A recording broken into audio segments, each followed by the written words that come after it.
I'm still moving, my room is still a mess like me. But today's video is not about how messy I am. This is the second part or the additional part of the last video that I did, where I reviewed this lovely book here, The Genie by Claude César.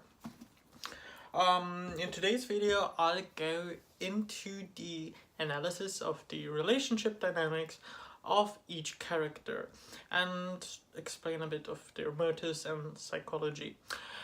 Notice something. I'm going to analyze each character as they are portrayed in the book. Because they are real-time people, there's no way to me to explain their real psychology. A real person is much more complex than what we can read in a book. The character has wider motives and even subconscious one that he or her is not aware of. But enough of this talk. Let's dive into the first character, which is Boris. To resume Boris' character in the book, we have to see this character as he is presented as an immigrant in the United States after nearly 2 years of captivity back in his home country.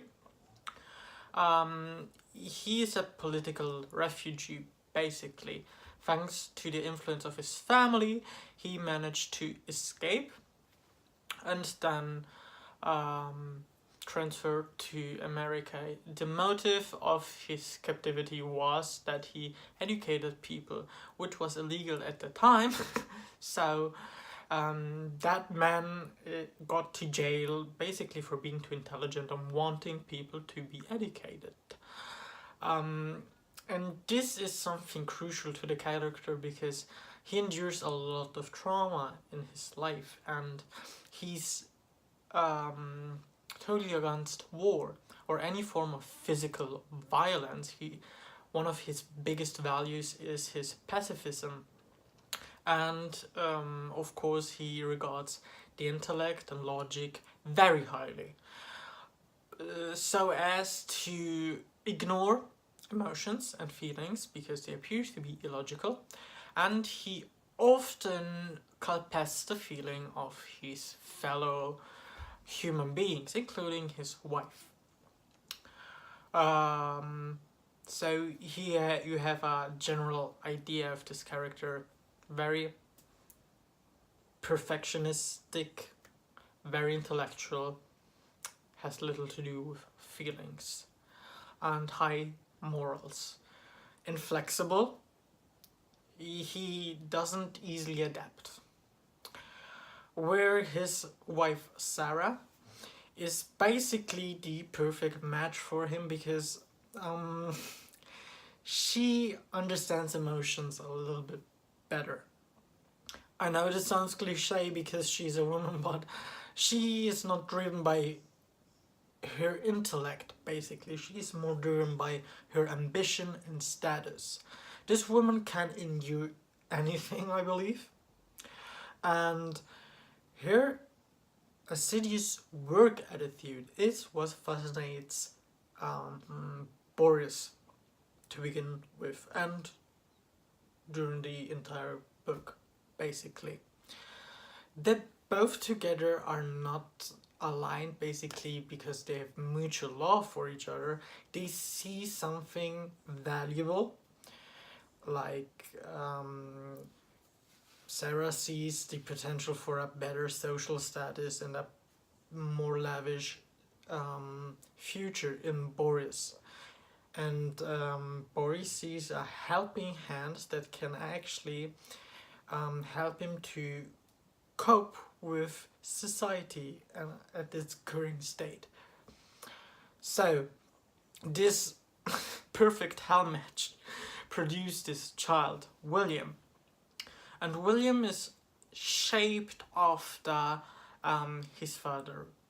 As mentioned in the previous video, he is educated with this citizen method, which implies constant suggestion since he was a mere infant, to bring everything out from his intellect, or basically to fulfill his highest potential.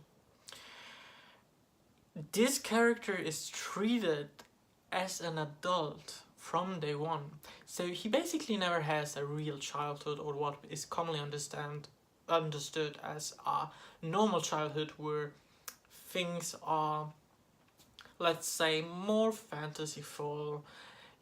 Children tend to have their own imaginative world, which is totally fine, and I believe it should be that way. William never had that. He was able to read at the age of 3 already, and this character finds himself to be totally alienated from his fellow children.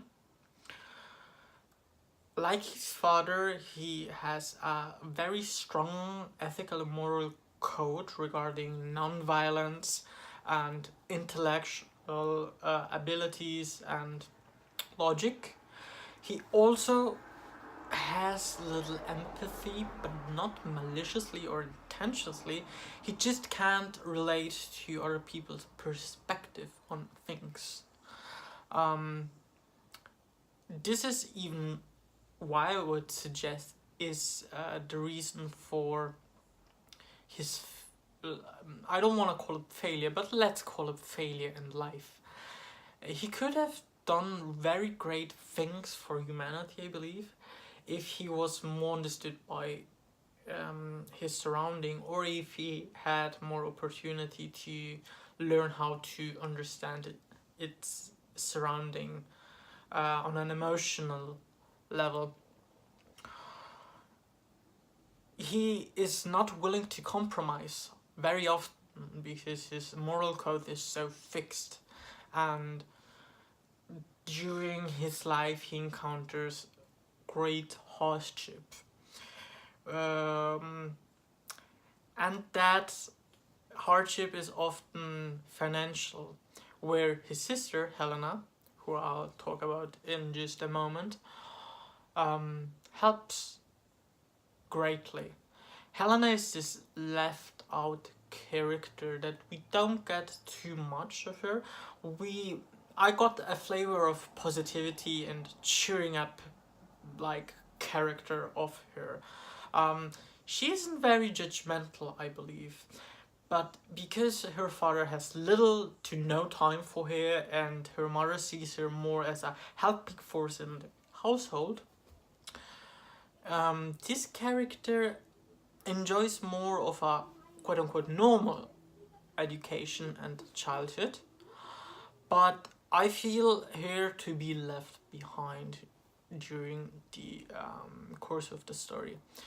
So, to sum everything up, the family of the cities is a very common family structure, I believe. We have very, let's say, narcissistic parent, a golden child, and a lost or scapegoat child. This dynamic is quite often, it's not the rarity in our society even today, I believe. The parents are mostly unable to see, feel, or sense in any way their actual needs of their children. Their children are left with a sense of void, more in William in terms of position in life and identity. And to my dismay, this is spread all around the globe. And you don't need a family of intellectual or geniuses or people with special skills to do that, to find that.